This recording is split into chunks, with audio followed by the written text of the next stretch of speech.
এই হাতটা দিয়ে বিশ্বনবী রুকানার ডান কাঁধে এভাবে টাচ করলেন, মারে নাই, খালি বলছে রুকানা এত লাফাস কেন। টাচ করার সাথে সাথে রুকানা বেহুশ হয়ে জমিনে পড়ে যায়। সবাই তো অবাক, ঘটনা কি, ঘটনা কি, কি মিরাকেল, কি অলৌকিকত্ব। পানি ঢেলে রুকানারে হুঁশ ফিরানো হয়েছে। সবাই বলে রুকানা তুই তো অনেক বড় পালোয়ান, আব্দুল্লাহর বেটা মোহাম্মদ ঘুষিও দিল না, লাথিও মারলো না, বেহুশ হইলি কেন? রুকানা বলে আরে তোরা তো দেখোস নাই, তোরা দেখেছিস মোহাম্মদ হাত দিয়ে ধরেছে, আমার মনে হয়েছে বিশাল পাহাড় এসে কাঁধে চেপেছে। এজন্য ইসলামের অ্যাটিটিউড হচ্ছে ডিফেন্সিভ, আগে মারে না, আগে মারে না, মাইর খায়, কিন্তু খাইতে খাইতে দেয়ালে যখন পিঠ ঠেকে যায় তখন কিছু মাইর দেওয়ার দরকার আছে না নাই? মারামারি করবেন? করবেন না?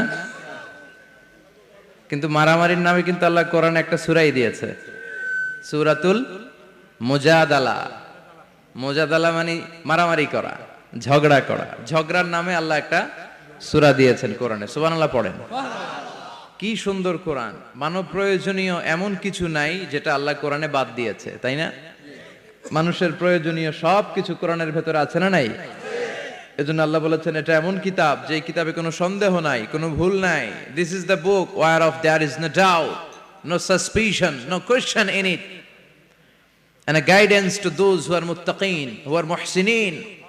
এটা এমন বই যে বই কোনো ভুল নাই, সন্দেহের অবকাশ নাই, আর মুত্তাকিনদের জন্য পথ প্রদর্শক করে কিতাবটারে পাঠিয়েছে কে? আল্লাহ। এজন্য মারামারি যদি করতেই হয় সেটা করতে হবে ইসলামের জন্য। কথা বলেন।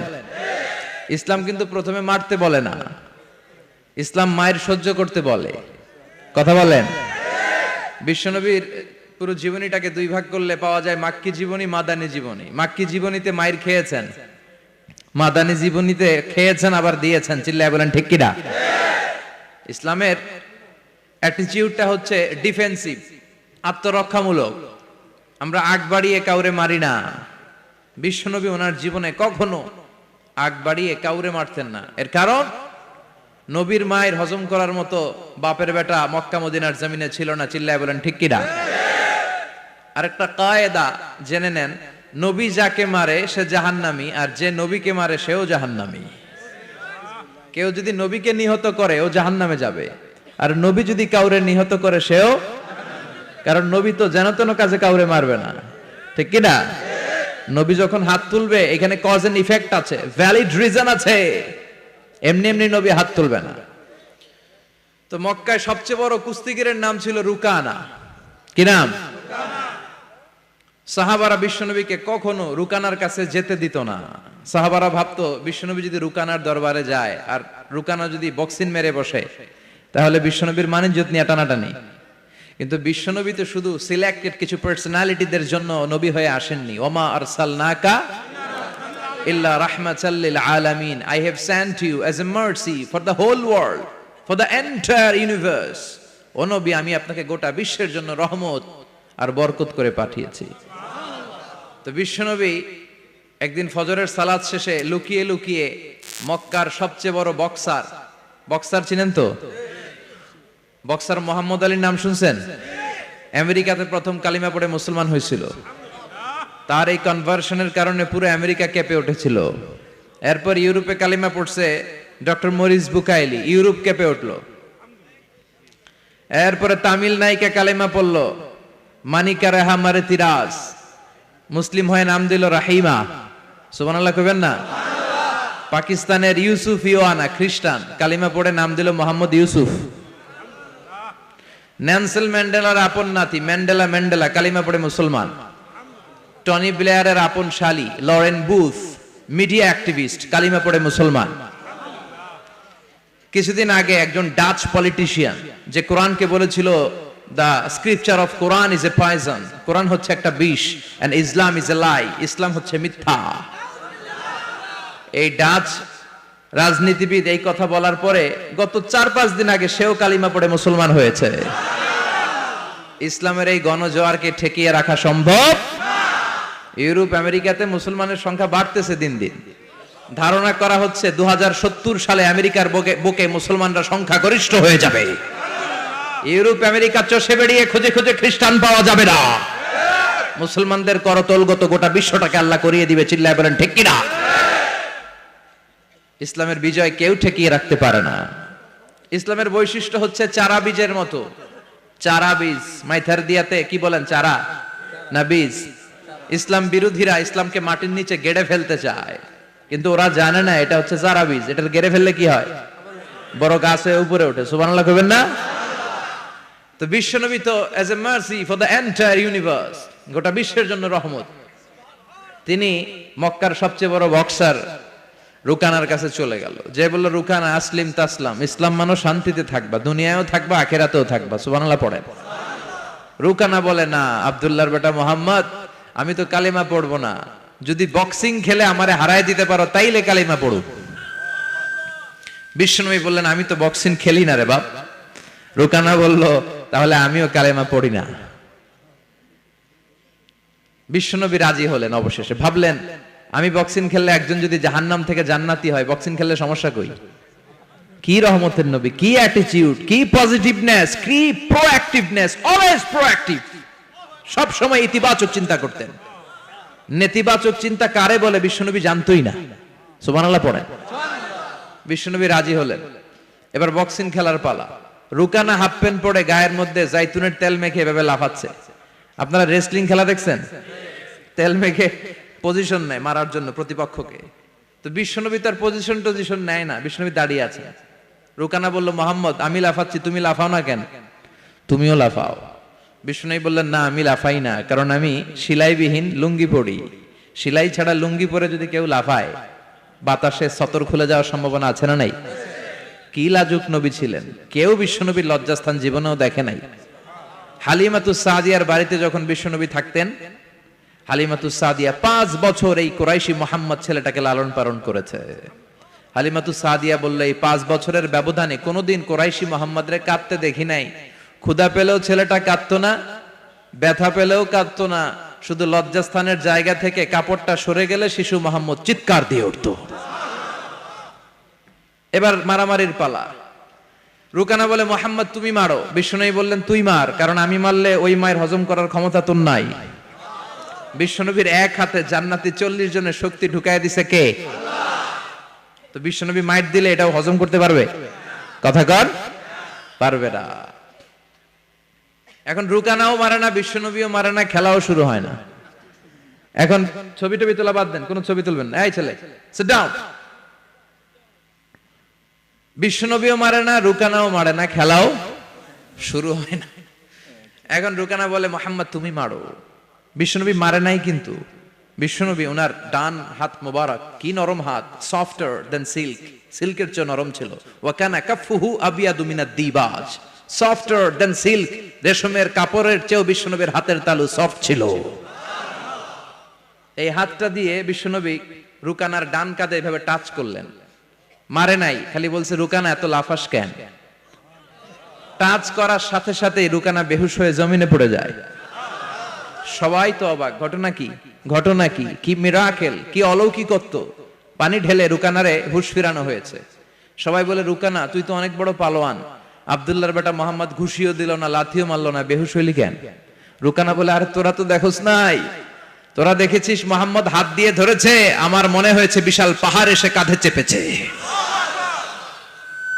এজন্য ইসলামের অ্যাটিটিউড হচ্ছে ডিফেন্সিভ, আগে মারে না, আগে মারে না, মাইর খায়, কিন্তু খাইতে খাইতে দেয়ালে যখন পিঠ ঠেকে যায় তখন কিছু মাইর দেওয়ার দরকার আছে না নাই? Defensive attacking system. এমনকি যুদ্ধের ময়দানে বিশ্বনবী বলতেন, খবরদার, সিভিল সিটিজেন যারা আছে, সাধারণ নাগরিক, তাদের গায়ে হাত তোলো না। চিফ অফ মিলিটারিকে বিশ্বনবী ডিরেকশন দিয়ে দিতেন, সাধারণ নাগরিক মেরো না, কোন নারীর গায়ে হাত তোলো না, বৃদ্ধ বৃদ্ধার গায়ে হাত তোলো না, শিশুদের গায়ে হাত তোলো না, ওই এলাকার ধর্মীয় পাদ্রীদের গায়ে হাত তোলো না। তোমাদের বিরুদ্ধে যারা যুদ্ধ করছে তারাও যদি তলোয়ার রেখে দিয়ে হাত তুলে বলে surrender, Al Aman, Aman, I sick the security, হাত তুলে আমান চাইলে তাদেরকেও মেরো না। আর এই নবীকে ওরা গালি দিয়ে বলে জঙ্গি আর সন্ত্রাস। যারা বিশ্বনবীরে গালি দেয় এরা পিতৃ পরিচয়হীন জারদ সন্তান। বিশ্বনবীরে গালি দিলে কলিজায় আগুন লাগে মুসলমান, আগুন লাগে। কার কার লাগে? দু হাত উঁচু করে আল্লাহর দেখা।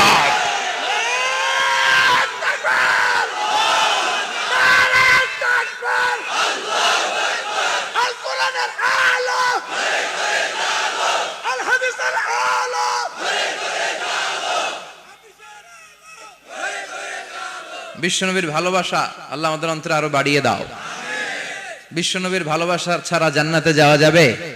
আল্লাহকে যে পাইতে চাই হযরতকে ভালোবেসে, আরশ কুরসি লৌহ কালাম না চাইতে পেয়েছে সে। হযরতকে ভালোবেসে আরশ কুরসি লৌহ কালাম না চাইতে পেয়েছে সে। ঠিক কি না? গোটা বিশ্বকে ভদ্রতা, নম্রতা, সিভিলাইজেশন, বিনয়, ম্যানার শিখিয়ে গিয়েছেন বিশ্বনবী। ঠিক কিনা? As a father, as a husband, as a teacher, as a commander, as a reformer of the society, as a messenger, Muhammad is the superman of the world. স্বামী হিসেবে, বাবা হিসেবে, নেতা হিসেবে, নবী হিসেবে বিশ্বনবী সাধারণ কোনো মানুষ নন, তিনি অসাধারণ মানুষ। তিনি গোটা বিশ্বের জন্য সুপারম্যান হয়ে প্রেরিত হয়েছে। এজন্য ইসলাম শান্তির ধর্ম, ইসলাম মারামারি করে না। ঠিক কিনা? আপনাদের জিজ্ঞেস করছিলাম মারামারির সময় প্রশংসা করবেন কার? সব সময় আমাদের প্রশংসা করতে হবে একটা সত্তার। চিল্লায় বলেন তিনি কে? কেউ যেটা দেখে না, দেখে কে? ওই আল্লাহর উপর ভরসা রাখতে রাজি আছেন তো? আল্লাহর কাছে চাইতে রাজি আছেন তো? আমাদের জীবনে বিপদ ঘটলেই আগে আমরা ফেসবুকে শেয়ার মারি। কথা কন? ফেসবুক আছে না নাই? এখন ছেলেপেলারা এগুলো খুব ইউজ করে, আর আমাদেরকে পেলেও আমাদের উপর নির্যাতন চালায়। সেলফির নির্যাতন। কিসের নির্যাতন? প্রতিদিন কত হাজার সেলফি যে তোলে, আর আইসাই হাত দুইটার এরকম বাঁকা করবে, কইরা এইভাবে সেলফি তোলে। আমি কই এটা কি স্টাইল? কয় গ্যাংনম স্টাইল। এইভাবে বাঁকা হয়ে সেলফি। কি স্টাইল? Gangnam style. তো এই সোশ্যাল প্ল্যাটফর্ম গুলাকে আমাদের ইসলামের পক্ষে কাজে লাগাতে হবে। আমাদের প্রিয় শিল্পী মশিউর রহমান ভাই বললেন যে অ্যান্ড্রয়েড দিয়ে যেন আমরা ছেলে মেয়েদেরকে কোরআনের তেলাওয়াত শিখাই, ইসলামী সঙ্গীত শিখাই। এই অ্যান্ড্রয়েড যেন আমাদের চোখের জিনার কারণ না হয়ে যায়।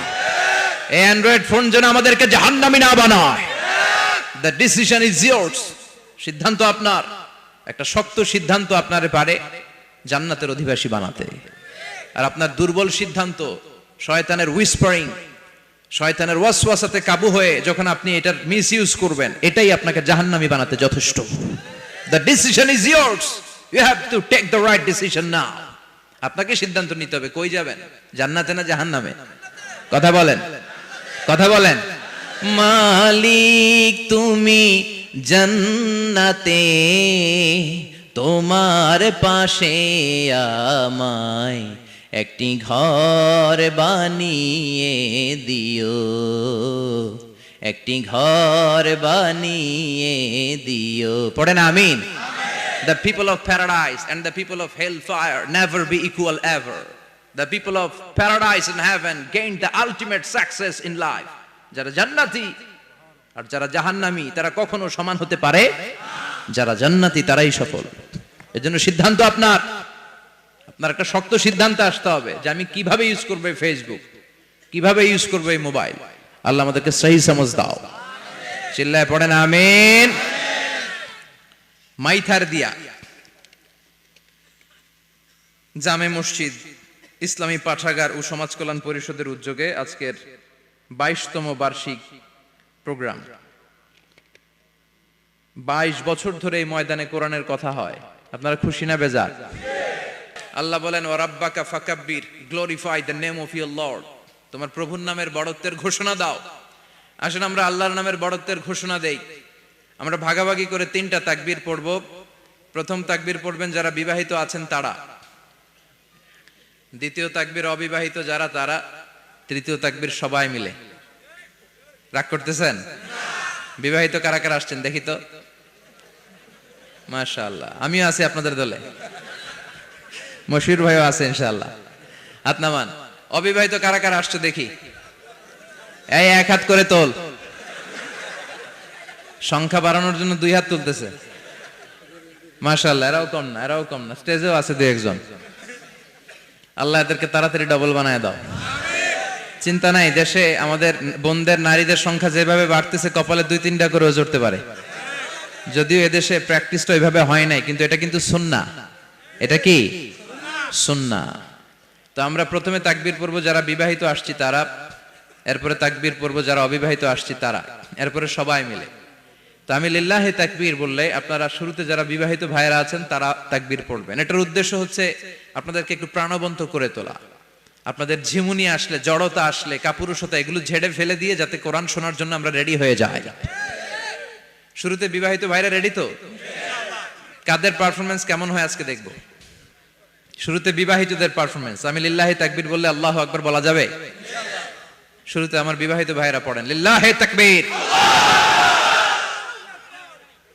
মাশাআল্লাহ মাশাআল্লাহ তাবারাকাল্লাহ। এবার অবিবাহিতদের পালা। সিঙ্গেল যারা তোমরা রেডি? ওরা কাশি দিয়ে গলা ঠিক করে নিতেছে। অবিবাহিতরা রেডি তো? বিবাহিতদের হারায় দেওয়া যাবে? এবার তোমরা তাকবীর দাও লিল্লাহি তাকবীর। ওরে আল্লাহ, দেখাই দিছে একেবারে। মাশাআল্লাহ তাবারাকাল্লাহ। এবার সবাই মিলে তিনটা তাকবীর পড়বো, পারা যাবে মুসলমান? লিল্লাহি তাকবীর, লিল্লাহি তাকবীর, লিল্লাহি তাকবীর। আল্লাহ আমাদের তাকবীর গুলারে তুমি কবুল করো। এই তাকবীর গুলারে তুমি মিজানের পাল্লায় উহুদ পাহাড়ের সমান ভারী করো। আজকের মাহফিলটারে আমাদের নাজাতের ওয়াসিলা করো।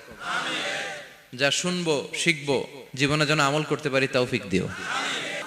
ঝিনুকের ভেতর লুকিয়ে থাকে যেমন মতি, ঝিনুকের ভেতর লুকিয়ে থাকে যেমন মতি, কালমা শাহাদাতে আছে আল্লাহর জ্যোতি, কালমা শাহাদাতে আছে আল্লাহর জ্যোতি। সুবহানাল্লাহ পড়েন।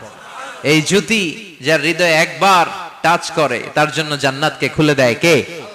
এজন্য এই সূরা পড়লে নাস্তিকরা নাস্তিক থাকবে না। নাস্তিকদের জন্য এখানে আল্লাহ মেডিসিন দিয়েছেন, কিছু ডোজ দিয়েছেন। আলহামদুলিল্লাহ পড়েন। এই সূরা থেকে আমরা কিছু সময় কথা শুনবো। শুনতে রাজি আছেন তো? সূরার নাম চিল্লায় বলেন কি নাম? মুলক। মুলক মানে কি? মুলক মানে রাজত্ব, মুলক মানে ক্ষমতা, মুলক মানে পাওয়ার, মুলক মানে কিংডম, মুলক মানে সভরেইনটি। সুবহানাল্লাহ পড়েন। রব্বুল আলামিন বলেন তাবারাকাল্লাযী বিয়াদিহিল মুলকু ওয়া হুয়া আলা কুল্লি শাইইন কাদির। সুমহান সেই সত্তা যার হাতে ক্ষমতা আর তিনি সব বিষয়ে ক্ষমতাশীল। সুবহানাল্লাহ। তাবারাকাল্লাযী বিয়াদিহিল মুলক, মহামহিম সে সত্তা, সুমহান সে সত্তা, বিয়াদিহিল মুলকু যার হাতে ক্ষমতা। ক্ষমতা কার হাতে? চিৎকার করে বলতে হবে কার হাতে? নাকি আমাদের হাতে? না সরকারের হাতে, পুলিশের হাতে, র্যাবের হাতে, মাশরাফির হাতে, হিরো আলমের হাতে? ক্ষমতা কার হাতে? ক্ষমতা শুধুমাত্র একজনের হাতে। চিল্লায় বলেন তিনি কে? আল্লাহর হাতে ক্ষমতা। আর তিনি হচ্ছেন সকল ক্ষমতার উৎস, centre of the all powers. সব ক্ষমতার উৎস কে? নাকি জনগণ? আমরা কিন্তু এটাই শিখি, এদেশে আমাদেরকে রাষ্ট্রীয় ভাবে শিখানো হয়, এটা রাষ্ট্রীয় কুফরি। সকল ক্ষমতার উৎস জনগণ নয়, সকল ক্ষমতার উৎস কে? উনি ক্ষমতার উৎস, তিনি ক্ষমতাশীল, মহা ক্ষমতাধর। তার ক্ষমতার সাথে কারো তুলনা হয় না। আমাদের কি ক্ষমতা আছে? কথা বলেন। বল্লা পোকার কামড় খাইছেন? হ্যাঁ, মৌমাছি কামড়াইছে? মৌমাছি কামড়াইলে চিল্লাচিল্লি শুরু করে। তো কি ক্ষমতা আছে আপনার? বল্লা কামড় মাইরা দেয় দৌড়, ওটা ধরে যে মার মইটাও পারি না। কুত্তায় কামড়াইলে আমরা কুত্তারে কামড়াইতেও পারি না। কথা বলেন। আমরা নাকি ক্ষমতার মালিক। পিছন থেকে কেউ যদি বলে হুজুর সাপ, মজা করে বলছি এতই ভয় পাইছি, আসলে যদি ফাঁস করে আসতো সব দৌড়। স্লোগান দেওয়ার বেলায় লিল্লাহি তাকবীর, আল্লাহু আকবার, আমার ভাই তোমার ভাই, কাপায় ফেলামো নামায় ফেলামো। কথা বলেন। আর যদি পেছন থেকে কেউ আওয়াজ করে বলে সাপ, দৌড়। আপনারা কি দৌড় দিবেন? আমরা এদিক দিয়ে দৌড় দিব। কথা কন। চাচা আপন প্রাণ জীবন বাঁচানোর জন্য ভয়ে পাগল। সাপ লাগবে না, ভাওয়া ব্যাং চিনেন? মাইথার দিয়ে নাই বোধহয়। আছে আছে। কি করে? খালি লাফায়। 10টা ভাওয়া ব্যাং যদি ছেড়ে দেওয়া হয় স্টেজে 2টা আর বাকি 8টা এদিকে, ভাওয়া ব্যাং আর কি লাভ দিবে? এরসে লাফালাফি শুরু করবো আমরা। কথা বলেন। আর আমরা দাবি করি আমরা ক্ষমতার উৎস। কোনো ক্ষমতা নাই। একবার ডায়রিয়া হলে 3 বার টয়লেটে গেলে আর চেহারার দিকে তাকানো যায় না, কারে মাফ করে দে, আই মরে যাইও, আই হাইতান ন, আছে না নাই? তো পারবেন না কেন? আপনি না ক্ষমতার উৎস, আপনি না ক্ষমতার উৎস। আরে আপনার তো কোনোই ক্ষমতা নাই। খুলিকাল ইনসানু দাঈফা, মানুষকে দুর্বল থেকে দুর্বল করে তৈরি করেছে কে? এজন্য রাব্বুল আলামিন বলেন, তাবারাকাল্লাযী বিয়াদিহিল মুলকু ওয়া হুয়া আলা কুল্লি শাইইন কাদির। সুমহান সেই সত্তা যার হাতে ক্ষমতা। চিল্লায় বলেন, ক্ষমতা কার হাতে? আমাদের হাতে কোনো ক্ষমতা নাই। আমরা হলাম দুর্বল। আমরা কি? দুর্বলের ঘরের দুর্বল। আমরা যখন জন্মেছিলাম দুর্বল। আমার ছোট্ট একটা মেয়ে আছে, আমি অবাক হয়ে থাকি যে আমিও তাইলে ছোটবেলায় এরকম ছিলাম। না খাওয়ালে খেতে পারে না, পেশাব পায়খানা করে, ঘর নষ্ট করে, বমি করে, দাঁড়াতে পারে না, শুইতে পারে না, লালা পড়তে থাকে, ক্লিন করতে হয়, সব সময় তাকে সার্ভ করতে হয়। কি দুর্বল ছিলাম আমরা। ওই দুর্বলতা থেকে যৌবনের সাময়িক একটা সময় পাই রক্ত গরম। এরকম রক্ত গরম তোমার আগে ছিল না। আগে তুমি দুর্বল ছিলা। তুমি শুধু দুর্বল না, তুমি দুর্বলের ঘরের দুর্বল। আমাদের 14 পুরুষ দুর্বল, চিল্লায় বলেন ঠিক কিনা? কি ক্ষমতা আমাদের? দুর্বল হয়ে দুনিয়ায় জন্মালাম, সাময়িক কিছু সময়ের জন্য যৌবনের শক্তি পেলাম, আবার ওইটার পরে আবার দুর্বল হয়ে গেলাম। রং ধরা যৌবন জং ধরে শেষ, আবার লাঠি নিয়ে হাঁটা লাগে। কোমরে ব্যথা, মাজায় ব্যথা, আবার কুজো হয়ে যায়। কি ক্ষমতা আছে আমার? কি ক্ষমতা আছে? একটু ভূমিকম্প হলে কাঁপাকাঁপি শুরু হয়ে যায়, ঠিক কিনা?